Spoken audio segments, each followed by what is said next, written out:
आज बेटा स्कूल में 9th क्लास का मैथ्स का पेपर हुआ है। जो उसके एमसीक्यू क्वेश्चन है वो आप अपने आंसर की आप मिला के देख लीजिए आपने कितने करेक्ट किए हैं। ठीक है, तो मैं उसके आंसर की आपको आंसर बता रही हूँ। तो चलो हम स्टार्ट करते हैं।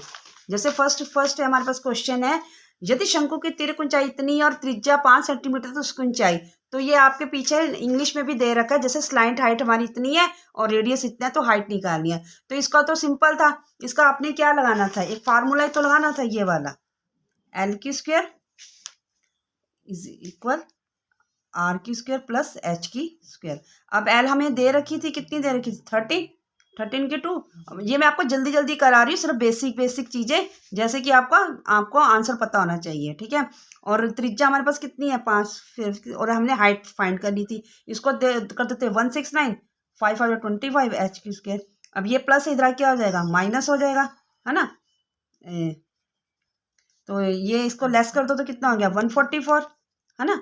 तो ये स्क्वायर, तो जो स्क्वायर जब यहाँ पे चला जाएगा इधर चला जाएगा 144, है ना। तो तो 144 का स्क्वायर रूट क्या होता है, 12 होता है। ठीक है, तो आप देख लेते हैं कि 12 आपका कहाँ पे आया, तो ये रहा 12। तो ठीक है, तो ये आपका ये वाला आंसर था। ठीक है, अपना मिला लेना। अब जैसे सेकंड क्वेश्चन है, ABCD एक चक्रीय चतुर्भुज है, यदि ये है तो ये एक्स और वाई का मान ज्ञात करना है। ठीक है, आप अब इंग्लिश में भी वैसे देख लीजिए, इसमें क्या है, साइक्लिंग क्वाड्रिलेटर है, तो और ये है तो इसकी वैल्यू हमने एक्स एंड वाई फाइंड करनी थी। तो ये भी आपको क्लियर कर देती हूँ। ये देखो, ये भी कैसे होना था, जैसे आपको पता है एक जो हमारा ये होता है साइक्लिंग क्वाड्रिलेटर, कैसा होता है, ऐसा होता है। ठीक है, ABCD। अब इन्होंने ये कहा ए एंगल कितना है 4 है ना, 4x है, और ये कितना है 3y है, और C है 2x, और D क्या है 15y, है ना। तो जैसे हमें value of X and Y, अब जब x की वैल्यू निकालोगे तो हम इसको और इसको लेंगे। ठीक है, तो हमें पता है कि दोनों एंगल का वो कितना होता है 180 होता है। तो 4x प्लस 2x, है ना, इज इक्वल 180। अब इनको प्लस कर दो तो 180 और 6, 180 को 6 से लेस कर दो, ये सॉरी डिवाइड कर दो 30। तो x की वैल्यू क्या आ जाएगी 30, और ऐसे ही हमने y की कर देनी है। ये दोनों कितने हैं 15 और 3 है, इन दोनों को प्लस करोगे तो बेटा क्या आ जाएगा 18y इज इक्वल 180। y का y 180 और 18 हमारा नीचे चला जाएगा, इसको इससे लेस कर दो तो 10। y की वैल्यू आएगी हमारी 10, है ना, और x की वैल्यू क्या आई 30। तो मिला लो आप कहाँ पे है, तो ये रहा। ठीक है, तो आपका ये आंसर आएगा। ठीक है, ये वाला आंसर जो ये है बी वाला आंसर। अब थर्ड है, इनमें से कौन सा बहुपद नहीं है। ठीक है, अब ये 4 है हमारे पास, है ना, और इसमें भी क्या था कि कौन सा नॉट है पॉलिनोमियल, तो पॉलिनोमियल कौन सा नहीं है, तो बेटा ये नहीं है। ठीक है, अगला है इसकी वैल्यू ऑफ ये तो बहुत सिंपल था, जैसे दोनों ये इक्वल है ना, इक्वल है, तो यहाँ पे 5 है, यहाँ पे -8 है ना। तो जब आप करोगे तो आपको इसको कैसे करोगे, एक बार 7 लिख के और 5 का 5 और बीच में प्लस, और वैसे क्या है -8 है ना। तो 7 का 7 प्लस -8 में से 5 गए तो हमारे पास क्या आ जाएगा -3, है ना, ये आएगा। तो -3 वाला हमारे पास ये है, तो ये आना था। ठीक है, बी आना था वैल्यू में। अब हम फोर्थ करते हैं। 4 में हमारे पास क्या था, ये देखो 4 का हमने निकाला तो हमारे पास ये आएगा बी -3 वाला। ठीक है, अब है दो चरों वाला रैखिक समीकरण के रूप का होता है जहां, तो इसमें कौन सा होगा, इसमें हमारे पास ये वाला होगा। ठीक है, ये डी। इंग्लिश में भी आप देख लीजिए, a linear equation is a two variable of the form ये वेयर, तो इसका आंसर हमारा डी है। ओके, अब हम करेंगे ये fifth, if C is the mid point of A B and D is the mid point of C B. ठीक है, तो इसका आंसर हमारे पास कौन सा है, इसका आंसर हमारा ए है। ठीक है, तो आप 6 का भी देख लीजिए, यदि ए बी का मध्य बिंदु सी है और सी बी का मध्य बिंदु डी है तो इसका हमारा आंसर ये होगा। ठीक है, अब नेक्स्ट कर देते हैं, एक त्रिभुज जिसकी भुजाएं ये और ये हैं, तो त्रिभुज का अर्ध परिमाप, ठीक है, यानी कि सेमी पैरामीटर, है ना, ये सेमी पैरामीटर निकालना, अर्ध परिमाप। तो अर्ध परिमाप के लिए आपको सिंपल है, आपको पता ही है, a plus B plus C is equal to. इसी फार्मूले के अकॉर्डिंग आपने इन तीनों को प्लस करना था। इनको प्लस करोगे तो आपके पास क्या आ जाएगा 66 अपॉन में क्या आ जाएगा 2, इसको इससे कैंसिल करोगे तो 33। तो ये हमारा आंसर ये आ जाएगा, करेक्ट। ठीक है, अब अगला है which of the following polynomial has 2 is as A 0। तो इसमें 0 है 2। ठीक है, तो ये हम आपका कैसे बनेगा, अगर आप x की वैल्यू 2 लेके चलते हो तो आपका 0 आंसर इसमें से किस पे आएगा। अगर करो तो देखो, अब जैसे हम इसको लेके चलते हैं, है ना, अब x की वैल्यू अगर 2 ले लेते हैं तो 2 इज इक्वल 0, माइनस माइनस तो जी 0 आ गया, है ना। तो ये आ गया, इसका आंसर बी आएगा। ठीक है, आप हिंदी में भी देख लीजिए, ये आएगा इसका आंसर। कौन से बहुपद का एक शुनायक 2 है, तो ये वाला आएगा। ठीक है, नेक्स्ट है एक समकोण त्रिभुज ए बी सी में A B B C is equal B C है, तो ए का मान क्या है। ठीक है, तो हमने इसमें फाइंड क्या करना है, ए का मान। In right angle A B and B C when the value of A. तो इसमें हमने कैसे फाइंड करना होता है, जैसे इन्होंने कहा है कि ए बी सी, है ना, अगर ए क्या है राइट एंगल है, तो राइट एंगल तो बेटा ऐसे बनता है ना, ऐसे बनता है। तो ए बी सी, है ना, ए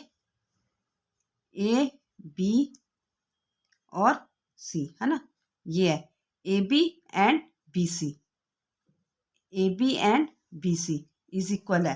तो find the value of A. अब ए की फाइंड वैल्यू करनी है ना, तो आपको राइट एंगल 90 डिग्री का होता है, आपको इतना तो पता ही है 90 डिग्री का होता है। तो ए और बी हमारे पास कितने रह जाएंगे, तो आप अपने आप देख लो, ये भी 45 का होगा तो ये भी 45 का होगा, तो इसका आंसर क्या आएगा 45। ठीक है, अब नेक्स्ट है, नेक्स्ट में क्या है, यदि किसी चतुर्भुज की सम्मुख भुजाओं का केवल एक युग्म समांतर हो तो चतुर्भुज होता है। तो वो कौन सा चतुर्भुज होता है, आपने ये बताना है। जैसे इंग्लिश में भी आप पढ़ लीजिए, if only one pair of opposite sides of quadrilateral is parallel then the quadrilateral is, तो इसका आएगा ट्रेपेजियम। ठीक है, ये वाला। चलो अब नेक्स्ट कर लेते हैं 11 क्वेश्चंस। दी गई आकृति में A B and C D के बीच क्या संबंध है, यानी कि A B and C D के बीच में हमारा क्या रिलेशन है ना। हाँ, in the figure what is the relation between A B and C D. A B and इसमें हमारा कौन सा रिलेशन हो रहा है, ये वाला रिलेशन हो रहा है, A B and A B is equal C D. ठीक है, क्लियर है। अब अगला है if two supplementary angle are in the ratio 3 then the larger angle will be. अब इसमें कौन सा सप्लीमेंट्री एंगल है, तो आपको पता होना चाहिए सप्लीमेंट्री एंगल कौन सा होता है, या दो संपूरक कोणों का अनुपात। तो संपूरक कोण कौन से होते हैं, कौन से होते हैं 180 के होते हैं। तो इसमें दो एंगल है, तो 2x plus 3x is equal 180। अब इन दोनों को प्लस कर दो, 180 x 180 में 5 को काटोगे तो आपको क्या आ जाएगा 5 3 15 और 5 ये 15 और 3 6 आ गया, है ना, 30 आ गया, क्योंकि 36। अब इन्होंने इसमें अब 36 है तो इसमें दो एंगल है, पहला क्या है 2x है, दूसरा क्या है 3x है। अब 2x का क्या हो जाएगा 36, इसको भी कर दो 3 से 36 को, तो जब 2 से करोगे तो क्या आ जाएगा 2 6 था 12, 2 3 था 6 और 7, ये तो 72। अब इसको करोगे तो इसका क्या आएगा 18, 3 3 था 9, 9 और 10, तो ये। अब इन्होंने इसमें क्या पूछा, उन्होंने बड़ा कोण कौन सा है, यानी कि लार्जेस्ट एंगल कौन सा है, लार्जेस्ट इस दोनों में से कौन सा है 108, तो ये वाला आएगा। ठीक है, आगे समझ, ये वाला। हाँ, इसमें भी यही है, लार्जेस्ट एंगल कौन सा है 108। ठीक है, चलो अब अगला, एक समबाहु त्रिभुज का क्षेत्रफल वर्ग सेंटीमीटर त्रिभुज का इस त्रिभुज का परिमाप है। तो ठीक है, तो हमने क्या इसमें फाइंड करना है, ये परिमाप फाइंड करना है ना, तो इसमें भी हम क्या कर देंगे, इसका आंसर हमारे पास क्या आएगा, if the area of quadrilateral triangle 16 √3 centimetre then the parameter of the triangle. तो पहले तो हमें इसका ये जो इक्विलेटरल ट्रायंगल है ना, इसका एरिया है। तो एरिया को तो बेटा आपको फार्मूला इसका पता ही होगा, क्या होता है। ये देखो ये लिखा हुआ है मैंने, √3/4 साइड इज इक्वल टू, और ये ठीक है। तो जब हम इसको करेंगे तो हम कैसे कर देंगे, ये √3/4 साइड, साइड हम यहाँ पे कर लेंगे इसको स्क्वायर, और ये इधर, और जो ये है ना ये रेसिप्रोकल हो जाएगा, ऊपर हो जाएगा। तो जब इसको कैंसिल कर दोगे तो ये 64 आ गया, है ना। हाँ 16 × 4 तो क्या आ जाएगा, 64, है ना। तो इसका क्या है, ये क्या है, स्क्वायर है, तो इसका स्क्वायर रूट क्या होगा, इसका हो जाएगा 8। 8 को अगर हम इक्विलेटरल ट्रायंगल है तो इक्विलेटरल ट्रायंगल में क्या होता है, हाँ, तो क्या हो जाएगा, इसका हो जाएगा ये 36, ठीक है। इसका आंसर क्या आएगा, 36, ठीक है। हाँ, ये नहीं, ये वाला वैसे सम्स किया हुआ है, ये देखिए ये इसमें ऐसे किया हुआ है, ये लगा के इन्होंने 16 √3 अपॉन में ये रेसिप्रोकल हो जाएगा, इसको इससे काट देंगे, है ना। तो जो मैंने ये बताया ना, ये बेटा आपका थोड़ा रोंग है, इसको मत कर देना। वैसे इसका आंसर तो 36 ही है, ठीक है। ये यहाँ पे किया भी हुआ है, ये मैं दोबारा से आपको फिर बता देती हूँ। इस वाले का आंसर 13 वाले का आंसर, ठीक है। कैसे किया हुआ है, ये देखो ऐसे करके इसकी ये हमने इसका एरिया का लिख दिया। अब 16 और ये रेसिप्रोकल हो जाएगा, जैसे यहाँ पे देखो, यहाँ पे रेसिप्रोकल किया हुआ है ना, तो 4, ये √3 अपॉन में 4, और ये 1 है ना। तो इसका ये करके हमने क्या कर दिया, इसको इससे कर दिया 4 चौक 16, और ये अंडर रूट से अंडर रूट कैंसिल हो गई, ठीक है। तो ये हमारा सवाल हो गया। अब अगला करते हैं।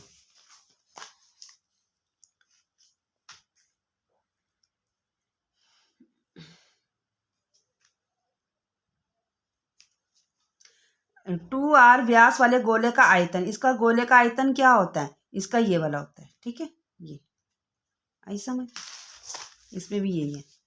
The volume of A shaper with the diameter 2s, तो इसका क्या आएगा, ये है ना, ये वाला, ठीक है। अब अगला है, अगले में क्या करेंगे, ए सॉलिड हैज डैश डायमेंशंस, तो इसकी कितनी होती है, 3 होती हैं, ठीक है। ये देखिए, एक ठोस की डैश विमाएं होती, कितनी विमाएं होती हैं, 3। अगला है 1 - 2 किस समीकरण का हल है। बेटा इसको अगर तो आप इन सभी में आप लगा के देखोगे, x की जगह पे 1 लगाओगे और y की जगह पे 2 लगाओगे, और आपने देखना है कौन सा समीकरण हल है। अगर आप सॉल्व करोगे तो इसका समीकरण ये वाला हल होगा, ठीक है। अगला है निम्नलिखित में से किस आलेख को दर्शाता है, ये दंड आलेख या ये विच of the following represent in bar graph. Bar graph कौन सा होता है बेटा, ये वाला बार ग्राफ होता है, जिसके बीच में गैप होता है ना, वो हमारा बार ग्राफ होता है। जैसे इसमें दंड आलेख कौन सा है, तो ये वाला है, ठीक है। अब हम नेक्स्ट एक और हमारा समस्या है, इसमें क्या है, कम, इसमें इसका मान ज्ञात कीजिए। तो जैसे ये है, देखो जरा इसका क्या करेंगे, जैसे ये और ये है, तो 16 को अगर 4 से मल्टीप्लाई करते हो तो क्या आ जाता है, 64, है ना।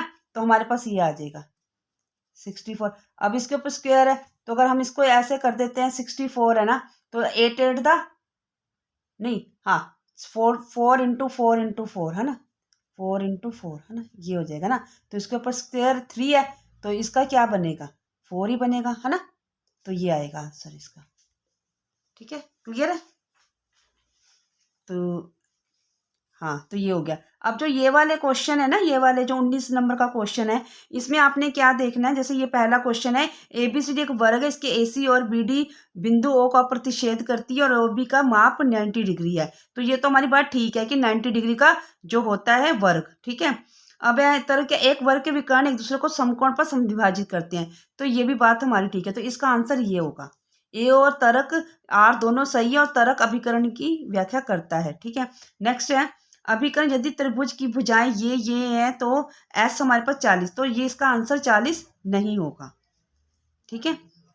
तो एस का मान 40 नहीं है। त्रिभुज का क्षेत्रफल ये और ये है, वैसे त्रिभुज का क्षेत्रफल तो ये है, लेकिन इससे तो नहीं इसका है ना, तो हम ये कर दे, एक गलत है परंतु तर्क आर सही है, ठीक है। तो इसका आंसर डी होगा। ठीक है, तो दोनों का आंसर ये होगा। तो चलो बेटा, हमने आज MCQ के कर लिए, तो मैं आपको दूसरे वाले सॉल्व अगली वीडियो में बता दूंगी। ठीक है, अगर आपने बाकी पेपरों के भी ऐसे ही MCQ के क्वेश्चन देखने हैं तो प्लीज़ मेरे चैनल को सब्सक्राइब, कमेंट और शेयर जरूर कर देना। ठीक है, ओके, बाय बाय।